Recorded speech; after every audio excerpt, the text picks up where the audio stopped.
우리가 사도행전 13장 말씀으로 함께 은혜를 나누기를 원하는데요. 오늘 읽은 본문 말씀은 매일 성경 오늘 큐티 본문 말씀입니다. 계속해서 지금 사도행전 설교를 듣고 묵상을 하신 분들은 지금 어디쯤 가고 있는지를 대충 짐작을 하실 거지만, 설교를 듣지 못하신 분들은 지금 배경을 조금 아셔야 되기 때문에, 또 설교를 들으신 분들도 사도행전을 조금 정리하는 의미에서 제가 간단하게 1장부터 12장까지를 요약을 할 겁니다. 여러분들 설교를 듣지 못하신 분들은 지금 들으시면서 정리를 좀 하시면 좋겠고요. 이미 설교를 들으신 분들은 복습하는 의미에서 말씀을 들으면 좋겠습니다. 예수님께서 이제 죽으시기 전에 예수님이 말씀하셨던 게 뭐냐면, 예루살렘 성을 떠나지 말라, 그리고 하늘로부터 능력을 입힐 때까지 너희가 여기 머물러라, 예수님께서 말씀하셨던 것입니다. 예수님의 마지막 명령, 승천하시기 전에 예수님이 마지막으로 명령하셨던 것은 사도행전 1장 8절에 말씀하고 있는 것처럼 성령이 너희에게 임하시면 예루살렘과 온 유대와 사마리아와 땅끝까지 이르러 내 증인이 되라고 말씀하셨던 것입니다. 예수님께서 마지막 명령이었던 것입니다. 이것은 그 당시 제자들에게만 주신 말씀이 아니라 오늘을 살아가는 저와 여러분에게도 예수님이 주신 마지막 명령인 것입니다. 그런데 증인이 되기 위해서는 너희들이 성령을 받아야 된다, 그렇게 말씀하고 있는 거예요. 자기들이 가지고 있는 열정이나 힘이나 능력으로 되지 않는다는 거예요. 그래서 예수님도 너희들이 하늘로부터 능력을 입힐 때까지 이 성을 떠나지 마라, 그렇게 말씀하셨던 것입니다. 그것이 사도행전 2장에 가면 드디어 오순절날 마가의 다락방에 모여있던 120명의 성도들에게 성령이 임하게 됩니다. 사도행전 2장에 보면 그 현상을 이야기하고 있는데, 강하고 급한 바람 같은 것들이 있었다, 그렇게 이야기하고 있어요. 물론 눈에 보이진 않아요. 그런데 급하고 강한 바람이 그들 위에 있었다, 그렇게 이야기합니다. 그런가 하면 불의 혀 같은 것이, 불이 갈라져서 내려오는 것처럼 그것이 각 사람에게 임했다, 불의 혀 같은 것들이 내려와서 한 사람 한 사람에게 임했다고 이야기하고 있는 것입니다. 그럴 때 그 현상 가운데 하나가 그들이 다 방언을 했다, 이렇게 성경은 말씀하고 있는 것입니다.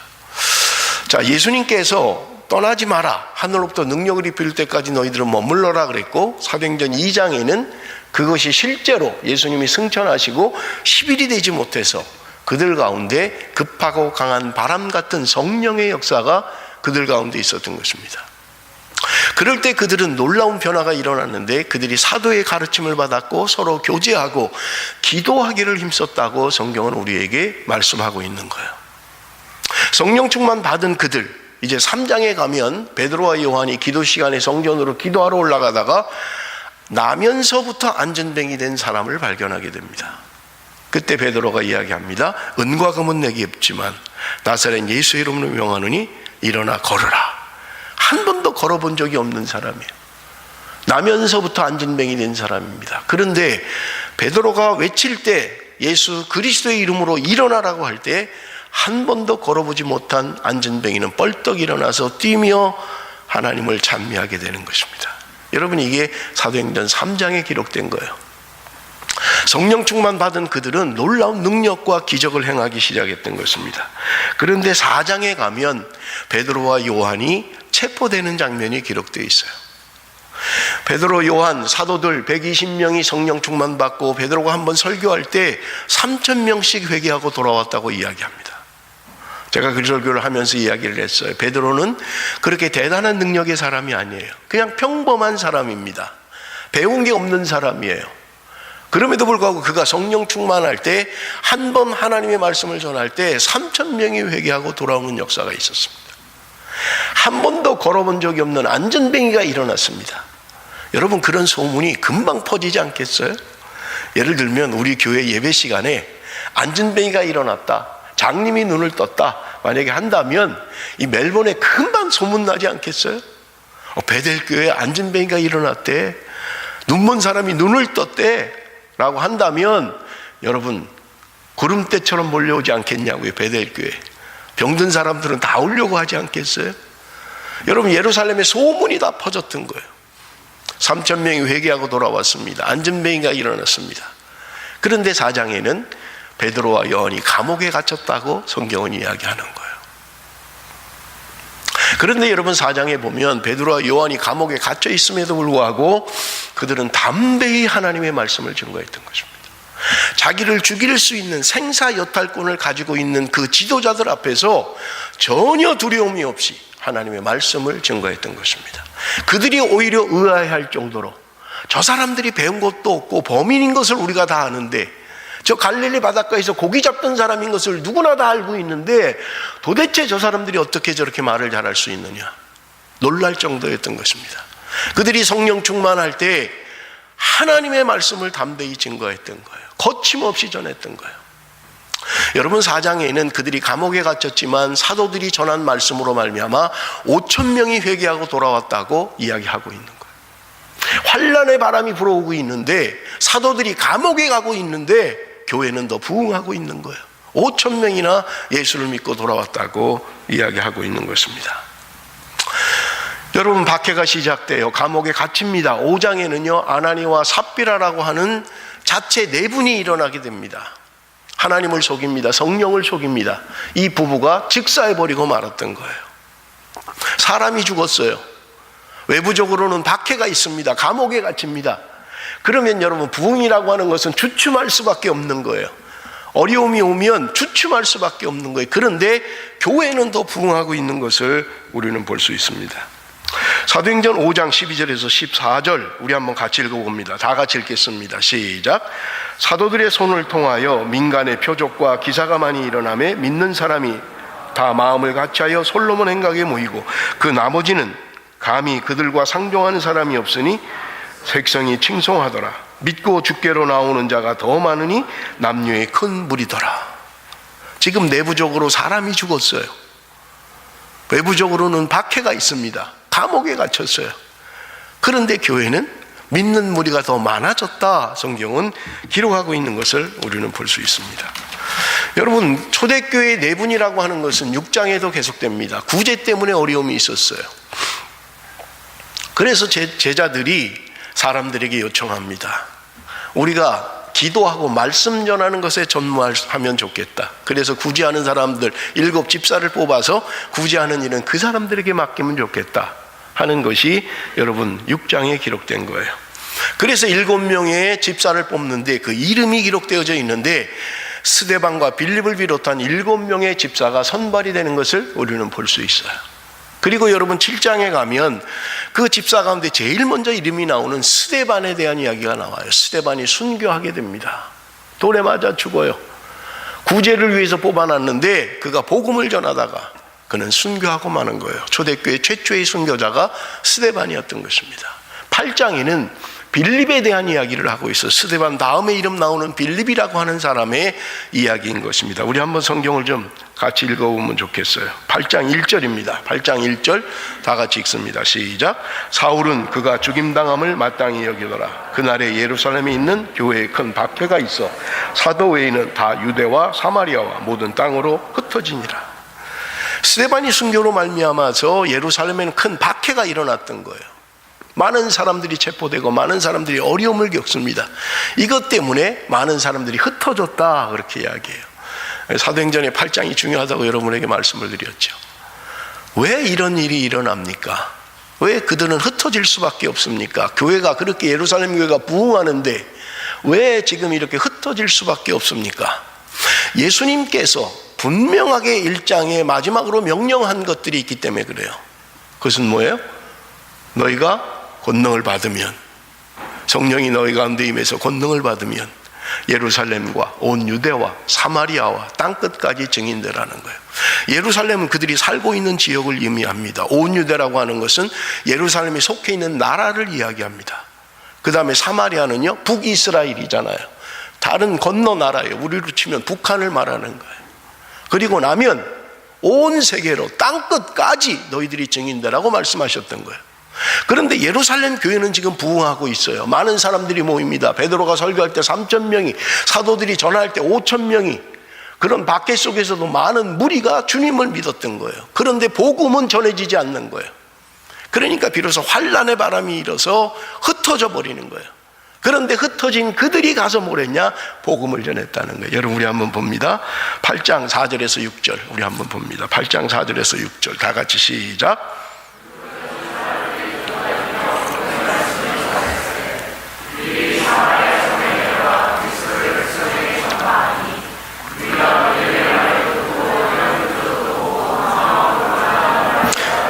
보십시오. 빌립이 어디에 갔다고요? 사마리아에 갔다는 거예요. 환란을 피해서 도망간 거예요. 그런데 그 사마리아에 복음이 전해졌다는 것입니다. 빌립의 말을 들었다. 빌립의 표적을 봤다. 그래서 많은 사람들이 그를 따랐다고 이야기하고 있는 거예요. 환란의 비바람이 불었는데 그것으로 인해서 도망을 갔습니다마는 그곳에서 복음을 전한 거예요. 그리고 많은 사람들이 예수를 믿게 됐다는 말입니다. 예수님께서 분명하게 예루살렘과 유대와 사마리아와 땅끝까지 복음을 전하라고 하셨던 것입니다. 그런데 예루살렘은 부흥하지만 다른 곳엔 복음이 전해지지 않고 있는 거예요. 환란으로 인해서 다 도망가고 흩어졌는데 흩어진 그들이 가는 곳에서, 도망간 곳에서 복음을 전했다는 말입니다. 여러분, 이게 어떻게 사람의 일입니까? 하나님은 때로 환란을 통해서도 역사하시는 거예요. 하나님의 명령, 하나님의 말씀대로 하지 않고 있는 그들을 향하여 환란을 통해서 복음이 전달되게 하는 것을 우리는 볼 수 있는 것입니다. 사랑하는 성도 여러분, 나는 여기 왜 있습니까? 여러분, 때로 어려움이 있을 수도 있어요. 내가 이러려고 여기 왔나? 그럴 수도 있을 것입니다. 내가 여기서 도대체 뭘 하고 있나? 라고 생각할 수도 있을 거예요. 내가 원하는 대로, 내 뜻대로, 내가 바라는 대로 안 될 수도 있어요. 여러분, 내가 살던 곳을 떠나서 다른 데로 도망가는 것은 원하는 일이 아닐 거예요. 누군들 그렇게 원하겠습니까? 그런데 하나님은 그 환란을 통해서 복음이 전달되게 하셨다는 말입니다. 내가 지금 어려움을 겪고 있습니까? 혹시 하나님이 나를 향한 뜻은 아닌지, 하나님이 복음을 위하여, 하나님의 뜻을 위하여 환란을 사용하고 계신 것은 아닌지 우리는 돌아봐야 되고 분명하게 깨달아야만 하는 것입니다. 여러분, 9장에 가면 바울이 이제 회심을 하게 됩니다. 여러분, 지지난주에 설교를 하면서 말씀을 드렸어요. 바울이라고 하는 사람, 그 사람은 헬라 문화 그리고 히브리 문화를 다 통달한 사람이에요. 언어를 할 수 있는 사람입니다. 헬라 문화가 창궐한 것에 살았지만 그의 부모가 히브리 교육을 위해서 그를 공부시켰던 거예요. 가말리엘 문화에서 공부시켰던 거예요. 그는 헬라와 히브리 문화를 완전히 다 이해한 사람입니다. 그가 예수 믿는 사람을 잡겠다고 가다가 다메섹 도상에서 부활하신 예수 그리스도를 만나게 됩니다. 바울이 회심하는 거예요. 여러분, 성경은 우리에게 분명히 말씀합니다. 9장 15절입니다. 주께서 이르시되 가라, 이 사람은 내 이름을 이방인과 임금들과 이스라엘 자손들에게 전하기 위하여 택한 나의 그릇이다. 여러분, 예수님께서 아나니아에게 이야기하는 거예요. 저 예수 믿는 사람을 핍박하던 저 사람, 우리가 어떻게 믿을 수가 있습니까? 회심했다고 하지만 가짜면 어떻게 합니까? 그때 말씀하십니다. 그는 나의 택한 그릇이다. 이방인에게 복음을 전하기 위하여 나의 택한 그릇이라고 이야기하는 거예요. 자기 의사와는 전혀 관계없이 하나님의 주권적인 역사가 사울을 바울로 변화시켰던 거예요. 세상에서 가장 큰 자라는 이름을 가진 사울이 예수 그리스도를 만난 이후에 나는 세상에서 가장 작은 자입니다, 바울로 바뀌었던 거예요. 예수를 만나기 전에는 내가 세상에서 큰 자가 되는 게 소망이고 바람이에요. 그런데 예수를 만나고 나니까 나는 세상에서 가장 작은 자다, 이름을 바꿨던 것입니다. 여러분, 하나님의 구원의 역사, 예루살렘과 온 유대와 사마리아와 땅끝까지 이르러 증인되게 하시는 하나님의 놀라운 역사를 우리는 볼 수 있는 것입니다. 지금 사마리아까지 복음이 전해진 거예요. 빌립으로 말미암아 사마리아까지 복음이 전해졌어요. 그러나 여러분, 온 땅끝까지 복음이 전해지진 않고 있는 거예요. 그런데 바울이라고 하는 사람을 하나님이 택하셔서 이방 선교사로 나의 택한 그릇으로 사용하기 위하여 여러분 바울을 준비시키셨던 것입니다. 헬라 문화와 히브리 문화에 정통한 사람입니다. 몇 개 국어를 할 수 있는 사람이에요. 성경에 보면요. 그럼에도 불구하고 하나님이 그를 통하여 하나님의 복음의 도구로 사용하고 계신 거예요. 오늘 내가 공부하는 것이, 오늘 내가 사업하는 것이, 오늘 내가 이민 온 것이, 오늘 내가 존재하는 이유가 하나님께서 복음의 도구로 나를 사용하시기 위하여 이것까지 보내셨다는 분명한 소명인 것입니다. 바울은 몰랐어요. 전혀 몰랐어요. 그러나 하나님이 그를 택하시고 하나님이 역사하시는 것을 우리는 볼 수 있습니다. 여러분, 10장에 가면 우리가 아주 재미있는 사건이 있죠. 베드로라고 하는 사람은 그 당시에 여러분 초대교회 수장과 같은 사람이에요. 그의 말이 결정적인 사람이에요. 그런데 그가 어느 날 기도 시간에 환상 중에 이상한 환상을 보게 됩니다. 하늘에서 보자기가 내려오는데 구약 성경에 먹지 말라고 하는 부정한 짐승이 보자기에 가득 들어있는 거예요. 환상 중에 그걸 봤어요. 그런데 하나님이 말씀하십니다. 잡아먹으라는 거예요. 베드로는 태어나면서 한 번도 그런 부정한 짐승을 만져본 적도 없고 먹어본 적도 없어요. 그런데 하나님 먹으라는 거예요. 잡아먹으라는 거예요. 베드로가 하나님 못합니다. 이걸 어떻게 먹습니까? 이 부정한 짐승들을 왜 내가 먹습니까? 하나님이 또 말씀하십니다. 잡아먹으라. 베드로 또 거절해요. 못합니다. 하나님. 3번씩이나 거절하는 거예요. 하나님이 말씀하십니다. 내가 깨끗하다고 하는데 너는 왜 부정하다고 하느냐? 그리고 환상이 깬 거예요. 그런데 그때 고넬료라고 하는 사람이 자기 부하들을 보냈던 거예요. 고넬료의 꿈속에 하나님이 말씀하셨던 거예요. 너는 가서 요빠에 있는 베드로를 데려다가 말씀을 들어라. 그 자기 부하들을 보냈던 거예요. 환상에 깼는데 누가 집 밖에서 두들기고 있는 거예요. 보니까 이방인들이에요. 근데 그들이 이야기합니다. 우리 고넬료 백부장이 당신을 좀 모셔오라고 합니다. 아니, 지금 이방인과는 교제도 하면 안 돼요. 같이 식사도 하면 안 됩니다. 그런데 그들이 자기를 부르는 거예요. 근데 성령께서 말씀하십니다. 같이 가라. 베드로가 그들과 함께 갑니다. 이방인 집에 가는 거예요. 백부장 집에 가는 거예요. 온 친척들을 다 모아놓고 말씀을 들을 준비를 하고 있는 거예요. 고넬료는 의인이었고 하나님을 경외하는 사람이었던 것입니다. 베드로가 설교할 때 그들에게 성령이 임합니다. 사도행전 2장에 임했던 그 성령 충만이 그들 가운데 임했던 거예요. 베드로가 거기서 그들에게 세례를 줍니다. 여러분, 중요한 이야기예요.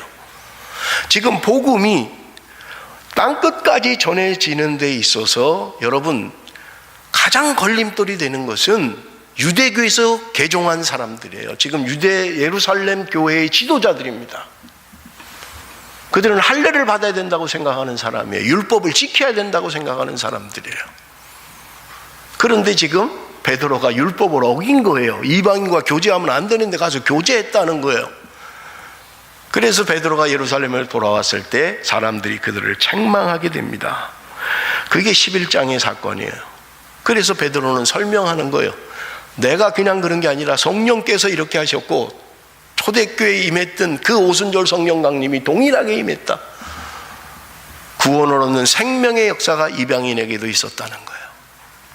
사람들이 생각이 조금씩 달라지기 시작합니다.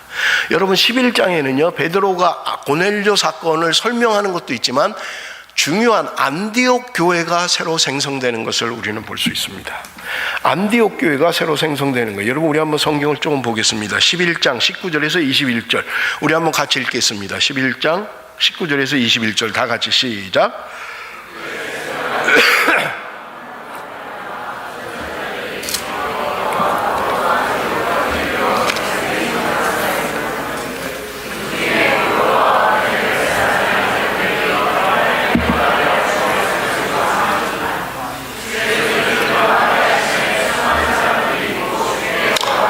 여러분, 중요한 말씀입니다. 여기 보면 안디옥에 이르러 헬라인에게도 말하여 주 예수를 전파하니, 이제 복음이요 헬라인에게까지 전파가 되는 거예요.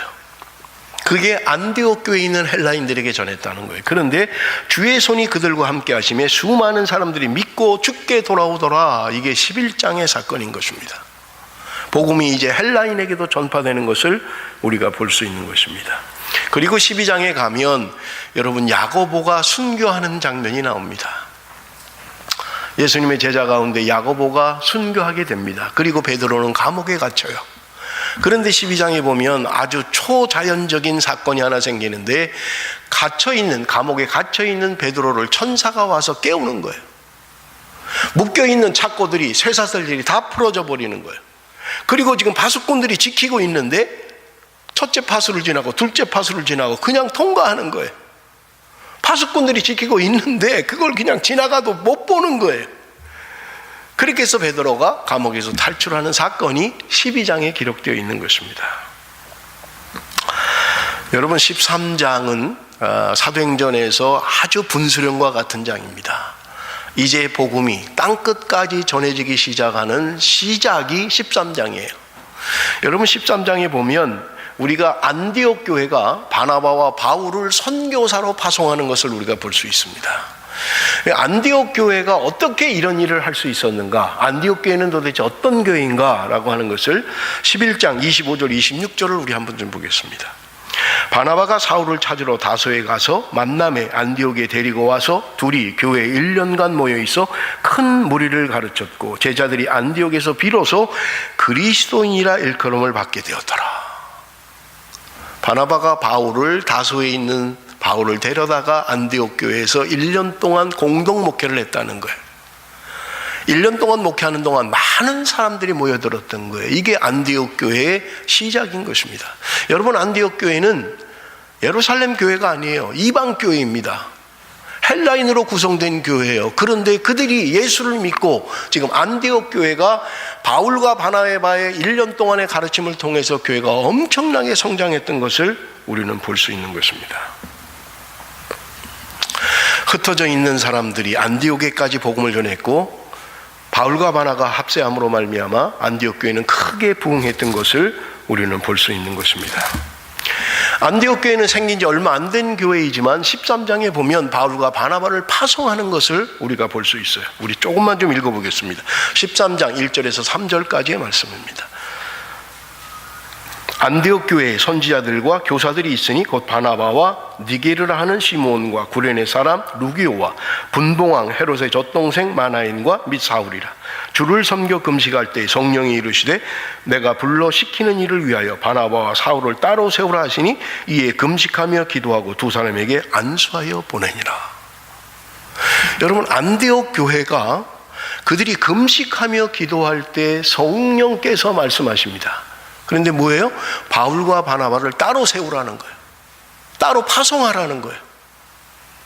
그런데 여러분 여기 3절에 보면 이에 금식하며 기도하고 두 사람에게 안수하여 보내니라. 여러분 4절에는 이렇게 기록되어 있습니다. 두 사람이 성령의 보내심을 받아 실루기아에 내려가서 거기서 배 타고 구브로에 가서.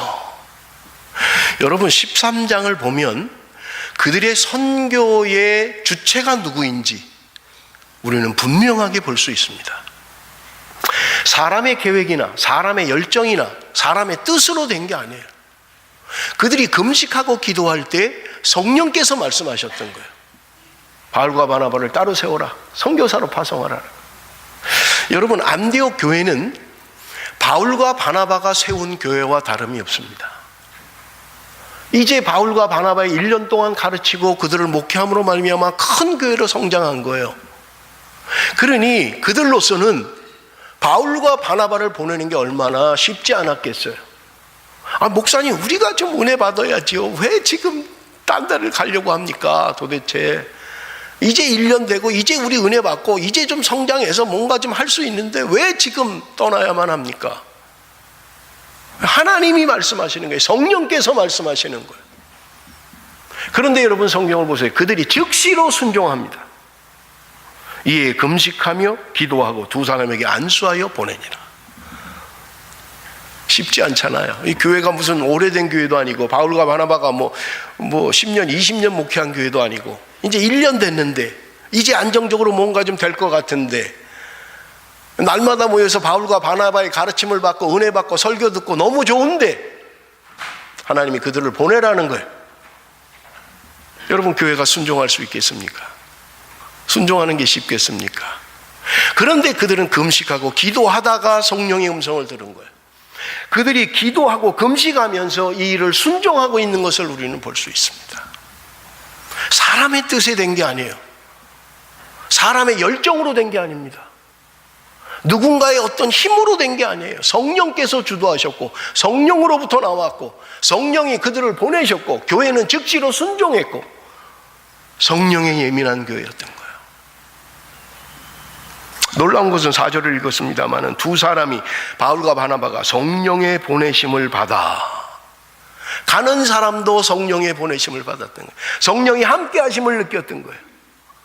처음부터 시작도 성령께서 하셨고 교회가 순종하는 것도 성령으로 말미암았고 가는 그들도 성령으로 말미암았고. 저는 어젯밤에 이 말씀을 묵상하다가 너무 가슴이 뛰는 거예요. 너무 가슴이 뛰는 거예요. 이런 교회가 되었으면 좋겠습니다. 우리 베델교회가 이런 교회가 되었으면 좋겠습니다. 성령이 주도하는 교회, 성령의 음성에 민감한 교회, 하나님의 말씀 앞에 순종하는 교회, 누구라도 하나님이 보내실 때 순종할 수 있는 사람들, 그들이 가면서도 성령과 함께 성령의 보내심을 받는 사람들, 우리가 꿈꿔야 할 교회인 것입니다. 성령께서는 오늘도 기도하고 금식하며 영적으로 깨어있는 교회들을 사용하시는 거예요. 그런 교회는 순종하는 거예요. 그런 사람들은 성령과 함께 가는 거예요. 땅끝까지 복음을 들고 가는 거예요. 그것이 성경이 우리에게 보여주는 일인 것입니다. 얼마나 아름답습니까? 얼마나 가슴이 뜁니까? 사람이 계획하고 사람이 주도하고 사람의 열정으로 이루어지고 그런 게 아니라는 거예요. 하나님이 하시는 일이라는 거예요. 하나님이 주도하는 일이라는 거예요. 여러분, 이것 때문에 이제 바울이 드디어 사도행전에 나오는 3번의 전도 여행이 있습니다. 1차 전도 여행이 13장, 14장에 바울이 주도하는 선교 열정이에요. 여러분, 이미 묵상하신 분들은 좀 아시겠습니다만 조금 우리 지도를 보면서 어떻게 바울이 지금 전도 여행을 갔는지를 여러분 좀 보도록 하겠습니다. 우리 성경 일독학교 공부하시는 분들은 이번 주부터 이거를 다 외우셔야 되는 거예요. 이제 시험도 쳐야 되고요. 성경 일독학교 하시는 분들은. 자, 여러분, 우리가 성경을 조금 좀 찾아서 우리가 좀 보면 좋겠는데요. 사도행전 13장 우리 한번 좀 먼저 봅니다. 사도행전 13장, 여러분 성경을 좀 펴시고 우리 4절을 먼저 한번 봅니다. 4절,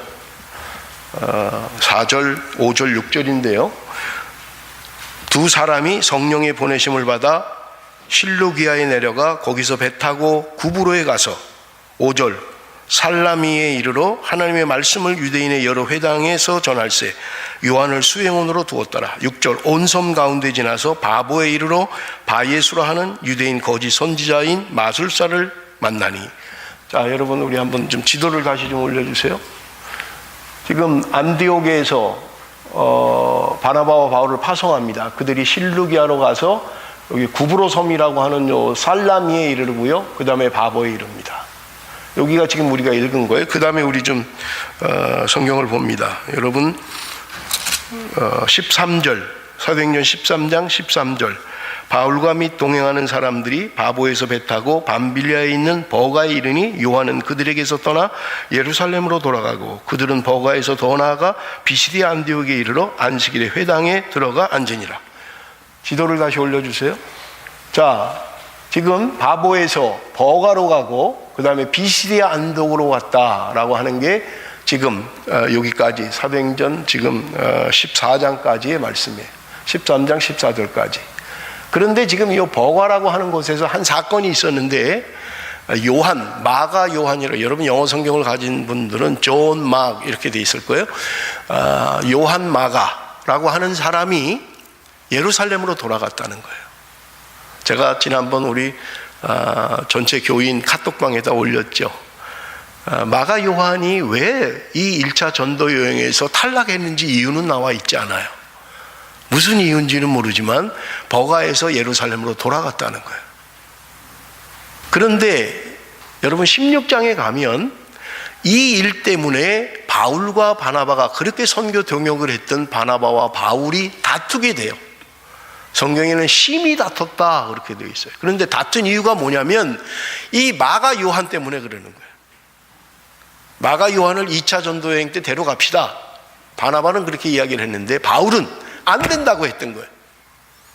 1차 전도여행 때 밤빌리아에서 그냥 예루살렘으로 간 그 사람을 데려가는 건 잘못된 것 같다. 아닌 것 같다. 데려가면 안 된다. 바나바는 데려갑시다. 여러분 골로새서에 보면 마가가 여러분 바나바의 생질이었다 그렇게 성경은 이야기를 해요. 자기 조카지요. 자기 조카를 데려갑시다 그러는 거 바울은 안 된다 그러는 거예요. 그러니까 미루어 볼 때 무슨 일인지 성경은 말하고 있지는 않지만 바울이 그렇게 극력하게 거절하는 이유는 그 요한이 마가가 돌아간 것 때문에 분명히 전도 여행에 어떤 차질을 준 것 아닌가. 굉장히 낙심케 하든지 뭔가 어려움을 주었던 거예요. 그러니까 2차 전도 여행 때에서 배제시켜버린 거예요. 데려가면 안 된다 그랬던 거예요. 근데 바나바는 데려갑시다 그랬다. 이것 때문에 둘이 갈라져서 선교 일정을 아예 따로 가는 것을 우리는 볼 수 있는 것입니다. 그런데 여러분 바울이 로마 감옥에 갇혀 있으면서 그의 인생의 마지막 때에 마가에 대한 이야기를 하는 게 나오는데 바울의 고백입니다. 그가 이야기해요. 마가를 좀 데려와라. 그가 나에게 유익한 사람이다. 그렇게 이야기를 해요. 그렇게 반대했던 마가입니다. 전도여행에 분명히 그를 같이 하면 안 된다 그랬는데 그의 인생 노년에 감옥에 갇혀서 그의 고백은 마가를 좀 데려와라. 그가 내게 유익한 사람이다 라고 이야기하더란 말입니다. 여러분 마가라는 사람을 보십시오. 물론 바울이 로마 감옥에 갇혀 있을 때보다는 분명 젊었을 거예요. 나이가 몇 살인지 나오지는 않으니까요. 힘이 들어서 그랬는지 아니면 자기 열정만 가지고 선교 여행에 동참을 했는지 모르지만 그는 중도 탈락했던 거예요. 이것 때문에 심하게 다툼까지 일어나는 어려움을 줍니다. 그런데 그의 인생 노년에는 바울의 고백이 나에게 유익한 사람이라고 이야기하고 있는 거예요. 여러분 마가라고 하는 마가 요한이라고 하는 사람의 여러분 한 인생을 보십시다. 젊을 때는 그저 열정만 가지고 일하다가 좌절하고 절망하고 다른 사람들에게 피해주고 선교 공동체에 어려움을 주고 그런 것 같아요. 그런데 그의 노년에는 유익한 사람이라고 이야기하고 있는 거예요. 젊을 때는 때로 실패하고 넘어지기도 하고 실수도 하고 그랬던 그가 노년에 하나님의 사람으로 유익한 사람으로 변화되었던 것입니다. 그렇다면 오늘 우리의 인생도 비슷하지 않을까? 때로 잘할 때도 있지만 때로 넘어질 때도 있고 방해가 될 때도 있고 실수할 때도 있고 그럴 때 여러분 우리에게는 기다려주는 게 필요하다는 거예요. 왜냐하면 그런 사람도 변화할 수 있으니까. 무익했던 사람이 유익한 사람이 될 수 있으니까. 때로는 젊은 기백 때문에 뭔가를 망치고 어려움을 줬지만 그의 노년에는 누군가에게 유익한 사람이 되는 것을 여러분 우리는 기억을 해야만 합니다. 지금 내 눈에 보이는 사람이 마음에 안 들 수도 있을 거예요. 왜 저 사람은 저렇게 해? 저 사람 왜 저래? 왜 이렇게 감정적이야? 이럴 수 있을 거예요. 그런데 좀 기다리십시다. 그러면 그도 마가처럼 내게 유익한 사람이다. 분명히 변화할 날이 올 거예요. 지금은 부족하지만 지금은 좀 잘못하지만 세월이 변하고 시간이 가면 그 사람도 하나님 앞에 유익한 사람, 공동체에 유익한 사람이 될 것이라는 확신을 우리는 가져야만 합니다. 그래서 우리에게 필요한 것은 뭐냐? 기다려주는 거예요. 인내하는 거예요. 그것이 우리에게 필요하지 않는가? 그게 버가라고 하는 곳에서 일어난 마가 요한의 예루살렘 귀환 사건인 것을 우리는 볼 수 있어요. 그 다음에 가는 곳이 어디냐면, 여러분 여기 안디옥이라고 하는 이름이 똑같죠? 안디옥. 그래서 성경의 이 안디옥은 비시디아 안디옥이다, 이렇게 돼 있어요. 비시디아 안디옥에 이제 가서 설교하는 것이 13장에 기록되어 있어요. 여러분 15절부터 41절까지 바울의 긴 설교가 등장하고 있는 것을 우리가 볼 수 있습니다. 오늘 우리가 읽은 것은 바울의 설교를 마친 다음의 일을 기록하고 있는 거예요. 여러분 우리 한번 45절을 우리 한번 좀 보겠습니다. 유대인들이 그 무리를 보고 시기가 가득하여 바울이 말한 것을 반박하고 비방하거늘 바울과 바나바가 담대히 말하여 이르되 하나님의 말씀을 마땅히 먼저 너희에게 전할 것이로되 너희가 그것을 버리고 영생을 얻기에 합당하지 않은 자로 자처하기로 우리가 이방인에게로 향하노라. 주께서 이같이 우리에게 명하시되 내가 너를 이방의 빛으로 삼아 너로 땅끝까지 구원하게 하리라 하셨느니라 하니. 지금 무슨 이야기냐면 비시디아 안디옥에 도착한 바울이 여러분 16절부터 41절까지 성경을 관통하는 하나님의 뜻을 전하게 됩니다. 이것을 들은 이방인들이 굉장히 좋아하는 거예요. 많은 사람들이 주님께 돌아오는 거예요. 그러면서 그들이 요청합니다. 그러지 말고 다음 안식일에도 당신 좀 와서 말씀을 전해 주십시오. 너무 은혜 받았습니다. 그래서 그 다음 안식일에 또 가서 그들에게 말씀을 전하니까 유대인들이 시기가 생겼던 거예요. 그래서 지금 바울을 핍박하고 박해를 하고 그를 쫓아냈다고 이야기하고 있는 거예요. 그럴 때 지금 46절 47절에 이야기하고 있는 거예요. 그들을 박해하고 그들을 쫓아내는 그들을 향하여 바울이 하는 말이 뭐냐? 바울과 바나바가 담대히 말하여 이르되 하나님의 말씀을 마땅히 먼저 너희에게 전할 것이로되 너희가 그것을 버리고 영생을 얻기에 합당하지 않은 자로 자처하기로 우리가 이방인에게로 향하노라. 무슨 말이에요? 굉장히 중요한 신학적 주제가 들어있는 거예요. 하나님은 이스라엘 민족을 먼저 선민으로 택했어요. 하나님의 택한 민족으로 선택을 했던 것입니다. 그런데 그들이 복음을 거부하고 있는 거예요. 그들이 받아들이지 않고 있는 거예요.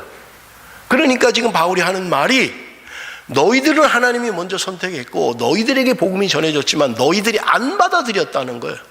그래서 지금 이방인에게로 복음이 전해지게 되었다라고 하는 이야기를 하고 있는데 이것을 성경에 근거해서 바울은 이야기합니다. 47절이 그거예요.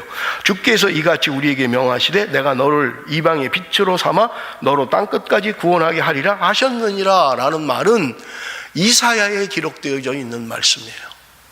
하나님이 우리를 이방의 빛으로 선택하셨다는 거예요. 그래서 설교 제목을 이방의 빛으로 삼아 제가 설교 제목을 정한 거예요.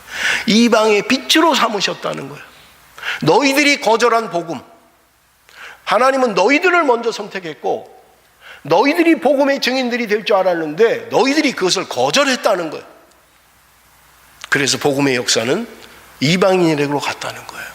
이것이 성경에 근거한 이야기라고 바울은 담대하게 이야기하고 있는 것을 우리는 볼 수 있는 것입니다. 한 절만 좀 더 보겠습니다. 48절 우리 한번 봅니다. 48절 이방인들이 듣고 기뻐하여 하나님의 말씀을 찬송하며 영생을 주시기로 작정된 자는 다 믿더라.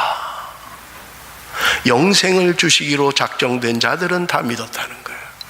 이것도 아주 신학적인 주제가 되는 예정론에 대한 중요한 주제가 되는 말씀입니다. 하나님의 복음의 역사, 예수님께서 마지막 돌아가시면서 제자들에게 뿐만 아니라 오늘 우리들에게도 동일하게 명령하신 그 명령, 성령이 너희에게 임하시면 너희가 권능을 받고 예루살렘과 온 유대와 사마리아와 땅끝까지 이르러 내 증인이 되라고 말씀하셨던 거예요. 초대교회 성도들 뿐만 아니라 오늘을 사는 저와 여러분에게도 주님은 동일하게 말씀하고 있는 것입니다. 너희들의 삶의 목적, 삶의 목표, 증인되는 것이다.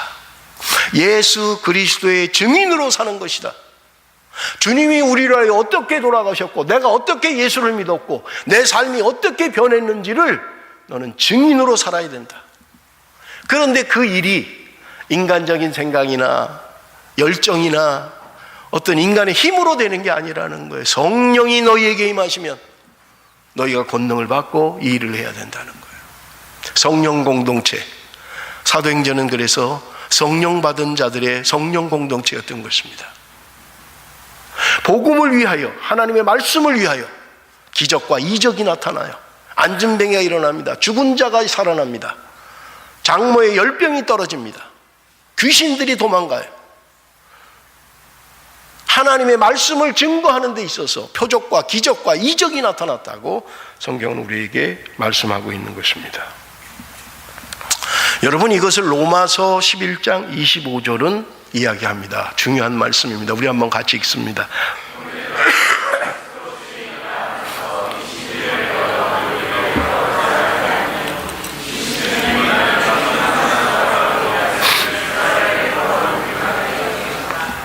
이 신비는 이방인의 충만한 수가 들어오기까지 이스라엘의 더러는 우둔하게 된 것이라.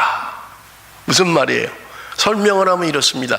이스라엘의 택한 백성들, 하나님의 선민, 그들이 우둔하게 되었다는 거예요. 그래서 이방인에게로 복음이 전달되었다는 거예요. 그래서 이방인의 충만한 수가 차기까지 이방 선교에 하나님이 주도적인 역할을 하셨다는 거예요. 하나님의 구원의 역사. 이스라엘만 택한 줄 알았는데, 이스라엘만 선민인 줄 알았는데, 하나님은 그들이 개치고 하는 이방인들에게도 복음이 전해지고 있다는 거예요. 놀라운 일인 것입니다. 여러분, 이 본문 13장, 사도행전 13장이 우리에게 주는 교훈이 무엇입니까? 여러분, 첫째는요, 하나님의 선교, 그것은 성령께서 주도해 가고 계시다는 거예요. 그들의 환경을 통해서 그들이 흩어지는 아픔이 있었지만, 환난과 핍박을 통해서 그들이 흩어졌지만 거기에 복음이 전해지기 시작하고 거기서 놀라운 역사가 일어났다는 거예요. 예루살렘 안에만 머물고 있던 복음이 빌립을 통해서 사마리아에게까지 복음이 전해지고, 에티오피아 내시인 그 사람에게도 빌립이 말씀을 전함으로 말미암아 아프리카까지 복음이 전달되고 있는 거예요. 한 사람, 하나님의 택한 그릇 바울을 통해서 이제 복음의 역사, 여러분 1차 전도여행 지도를 한 번만 좀 올려주시면 좋겠네요. 여러분, 복음이 지금, 여러분 예루살렘에서 시작한 복음이 이방인 안디옥까지 전달되고요, 그 다음에 실루기아, 실라미, 바보, 버가, 바시디아, 안디옥, 이고니온, 더베, 루스드라. 여러분, 이게 1차 전도여행의 마지막입니다. 14장까지 기록되어 있어요. 2차 전도여행은요 훨씬 더 멀리 갑니다. 이제 마게도냐까지, 유럽까지 복음이 진출되는 거예요. 여러분, 이게 바울의 2차, 3차 전도여행이에요. 4차 전도여행이라고 말하지 않습니다만은 바울이 마지막 로마의 감옥에 가서도 복음을 전합니다. 이탈리아로 복음이 전달되는 거예요. 여러분, 다음 주에 제가 계속해서 여러분에게 보여드리도록 하겠습니다. 하나님의 놀라운 한 사람을 택하여 하나님의 복음의 역사가 어떻게 땅끝까지 전달되는지, 어떻게 수많은 사람들이 예수 믿고 돌아오는지 우리는 볼 수 있는 것입니다. 성령이 주도하시고 성령이 파송하시고 성령과 함께 그들이 갈 때 하나님의 놀라운 역사가 일어나는 것을 우리는 볼 수 있는 것입니다. 환난을 통하여, 어려움을 통하여 그들이 고통 중에 있었지만 그것은 복음의 기폭제가 되었던 것입니다. 사랑하는 성도 여러분, 오늘 내 환경이 어렵습니까? 힘이 듭니까? 내가 원하는 대로 되지 않습니까? 내가 바라는 대로 되지 않습니까? 어쩌면 하나님의 놀라운 구원의 역사를 위해서 그러는지 모르겠습니다. 하나님은 오늘도 어려움을 통해서 하나님의 역사를 이루어 가시는 거예요. 마지막 52절 우리 한번 같이 읽습니다. 52절 다 같이 시작. 제자들은 기쁨과 성령이 충만하니라. 여러분 보세요. 비시디 안디옥, 그들에게 복음이 전해진 거예요. 13장까지는요. 그런데 비시디 안디옥에서 박해가 있었어요. 방해하는 사람들이 있었어요. 감옥에 갔어요. 어려움이 있습니다. 그리고 쫓겨났어요. 여러분, 이게 무슨 기쁨의 원인입니까? 지금 자기들이 원하는 복음 때문에 그렇게 어려운 걸음을 하고 있는데 환영받지 못하는 거예요. 박해가 있는 거예요. 그리고 쫓겨나는 거예요. 그런데 성경은 이야기합니다. 기쁨과 성령이 충만했다. 기뻐할 일입니까? 가는 곳마다 환영을 하고, 가는 곳마다 변화가 일어나고, 가는 곳마다 예수 믿고 돌아오는 사람이 일어나고, 할렐루야 아멘 하고, 얼마나 좋겠어요. 그런데 그렇지 않았다는 거예요. 그런 사람들도 있었지만 오히려 박해가 있었고 그들은 쫓겨났다고 성경은 이야기하는 거예요. 그런데 그들에게는 기쁨과 성령이 충만했다 이야기하고 있는 것입니다. 무슨 이야기를 하고 있습니까? 환경을 뛰어넘는 기쁨. 성령 충만하면 환경을 뛰어넘을 수 있다는 거예요. 나는 지금 어렵지만, 박해를 받고 있지만, 쫓겨났지만, 힘들고 어렵지만 내 안에 있는 성령이 나를 기쁘게 한다는 거예요. 여러분, 바울과 실라가 감옥에 갇혀 있을 때 그렇게 매를 맞고 착고에 채워져서 그렇게 감옥에 있을 때 그럼에도 불구하고 그들은 기도하고 찬송했다고 성경은 이야기하고 있는 거예요. 그럴 때 그들이 채워져 있는 착고가 풀려졌다고 이야기하고 있는 것입니다. 도대체 무슨 기쁨이란 말입니까? 무슨 찬송을 한다고요? 매를 두들겨 맞고 감옥에 갇혀 있고 냄새나는 그곳에 갇혀 있는데 무슨 좋은 일이 있어서, 어떤 것도 매이지 않는 복음의 능력, 어떤 것도 막을 수 없는 하나님의 역사. 그들이 성령 충만할 때 어떤 환경도 그들을 막을 수가 없었던 거예요. 어떤 박해도, 어떤 어려움도 그들을 구속할 수가 없었던 거예요. 하나님이 주시는 기쁨이, 성령 충만함으로 말미암아 주시는 하나님의 기쁨이 있었던 거예요. 이 땅에서는 경험할 수 없는, 이 땅에서는 어떤 것으로도 기뻐할 수 없는 하나님이 주시는 기쁨이 그들 안에 있었던 거예요. 그렇기 때문에 지금 환경은 기뻐할 환경이 아니지만, 좋아할 환경이 아니지만, 그럼에도 불구하고 그들 속에 성령의 기쁨이, 성령으로 충만함이 그들 속에 있었다고 성경은 말씀하고 있는 것입니다. 사랑하는 성도 여러분, 성령 충만하면 환경을 극복할 수 있습니다. 지금 짜증나는 환경이지만, 좋지 않은 상황이지만, 별로 그렇게 기뻐할 상황이 아니지만, 그럼에도 불구하고 성령이 내 안에 내주하시면서 나를 기쁘게 하는 거예요. 샘솟는 기쁨을 주시는 거예요. 환경에 영향을 받지 않는 놀라운 하나님의 위로와 하나님의 기쁨이 성령으로 충만한 자들에게 주시는 하나님의 기쁨인 것입니다. 사랑하는 성도 여러분, 우리는 이 기쁨을 누려야만 합니다. 환경에 영향을 받지 않는 그 기쁨, 성령으로 충만해서 복음을 들고 땅끝까지 전하는 하나님의 사람들, 오늘도 하나님께서는 저와 여러분이 그 삶을 이어가기를 원하는 거예요. 그래서 땅끝까지 복음 전하는 복음 전도자로서의 삶을 살기를 원하시는 것입니다. 기도하겠습니다.